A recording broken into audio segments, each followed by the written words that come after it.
So let's look at JD Vance, dude. He did that Bartiromo interview. There's something that is so obvious about this. Okay, let's watch this clip. And then I have a little commentary about this. Full transparency, but I have to say, Maria, I laugh at the Democrats who are now all of a sudden so interested in the Epstein files. For 4 years, Joe Biden and the Democrats did absolutely nothing about this story. They did prosecute Ghislaine Maxwell. So for him to say they did nothing, the only reason Ghislaine Maxwell went to prison, the only reason the victims got any justice whatsoever was because of the Democratic Department of Justice. If Donald Trump had won in 2020, Ghislaine Maxwell would not have gone to prison. She would not have been prosecuted. She would be sipping fucking champagne on a yacht, on her father's yacht in the Mediterranean or some shit. And we all know this. So now, after she was prosecuted and started appealing, it did make it so, you know, obviously they weren't going to release the Epstein files in the middle of her appeals. And yes, Ron Wyden has been going through the bank records. That's a very good point. So this idea that the Democrats have done nothing is really more the fucking right-wing, hand jive. And yeah, they were dealing with J6. They were dealing with bringing the economy back, getting the supply chains working again. I mean, you know, fixing the wreckage of Donald Trump's term. We know that Jeffrey Epstein had a lot of connections with left-wing politicians and left-wing billionaires. Now, this concept here, right? Because he said, we know that Jeffrey Epstein had a lot of connections with left-wing politicians and left-wing billionaires. But guys, you ready for this? Donald Trump was a left-wing billionaire, guys, in the time of Jeffrey Epstein. Don't forget that.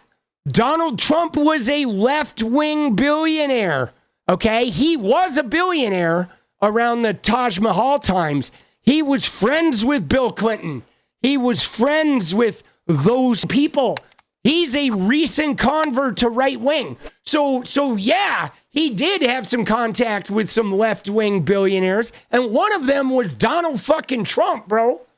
He was not a right-wing figure, okay? He was not a right-wing figure at all. He was a womanizing, abortion-believing, you know what I mean? He was an abortion-supporting, womanizing, like not a, you know, he was not a fan of George Bush. He probably didn't mind Reagan because Reagan, like, got rid of the corporate tax, but he didn't like those guys. I mean, you got to remember, guys, at the time in the 90s, okay, in the 90s when Trump was hanging out with Epstein, the right-wing guys were stodgy, okay? They were the chaste, like, I would never cheat on my wife. I would never hang out with porn stars, okay? Dude, he was like cheating and sleeping around. He was the furthest thing from a Republican in the 90s when he was hanging out with Jeffrey Epstein. Dude, it's so crazy, right? And now President Trump has demanded full transparency from this, and yet somehow the Democrats are attacking him and not the Biden administration, which did nothing for 4 years. Was it the right move for Comer to send subpoenas to the Clintons? It absolutely was, and it drives home how, while the Democrats have tried to make this Epstein thing about anything but, the fact that Democrat billionaires and Democrat political leaders went to Epstein Island all the time. Who knows what they did? Yeah, but here's the deal. We don't care. We're fine with Democrat billionaires and Democrat political leaders going to fucking prison if they teenage girls, right? Republicans too. Like, you know what I mean? We're not going to defend a Democrat, right? Because if they were, you know, engaged in crimes with teenage girls. Okay? Like, come on, man. You know what I mean? Like, what are we talking about here? But it's totally reasonable to ask these questions. What you saw in the House's subpoena is they are trying to investigate all all of the things related to this particular case. I know a lot of Americans want answers. I certainly want answers. And I think James Comer and the team of the House, they're doing the right thing. And of course, we know that Clinton, or allegedly he went to the island 26 times, 28 times. Totally appropriate for Comer to be asking what was going on at that island. Dude, see, the thing about this, right, is it would have been political persecution. I mean, they always run a two sides goalpost move because, like, when Donald Trump broke the law and he was charged for it, it was political persecution. It was lawfare. It was like, weaponized judicial system, this, that, and the other. Now that Donald Trump is president and every day there's a new investigation and a new threat of charges against every person who's ever said anything bad about Trump, like 50 people are now under investigation. It's not lawfare. It's like, right? But they also simultaneously say shit like payback's a bitch, right? Like right?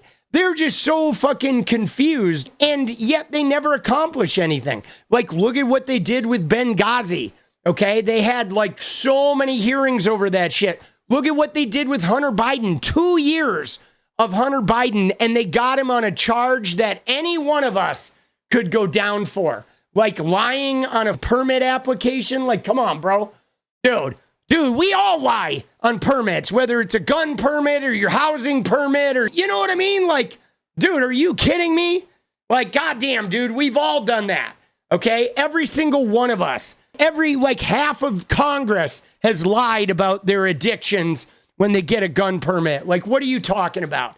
That is the most common thing out there. 2 years of whistleblowers and dick pics and dredging him, shredding him in the media and all that, and Bob Alinsky, the big guy, and the canceled checks, and all they had was nothing, right? They got nothing. They got him on a fucking a paperwork violation.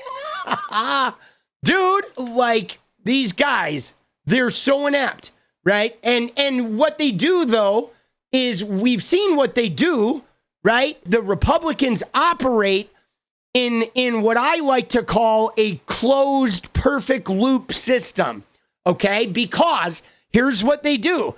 They stir, like, controversy.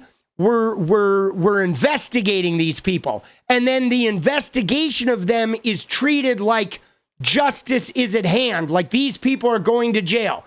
And then they have no evidence. So then their investigation ultimately goes nowhere, and there's never any indictments, and nobody ever goes to jail. And then they blame it on the deep state, right? Well, yeah, we caught them dead to rights, but they're so entrenched that we can't actually punish them. So then we're going to investigate them again. So they have that closed system of investigate, and then people are like, they're going to jail, and then there's no evidence, so the investigation never goes anywhere, and then it's like, ooh, the deep state confounded us again. And then investigate, deep state, right?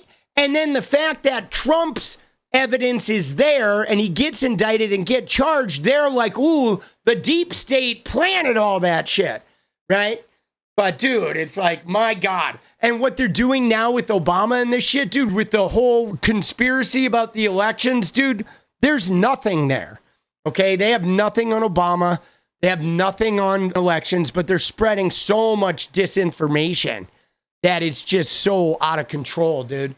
It is like out of control. Dude, it is. And it's going to go nowhere.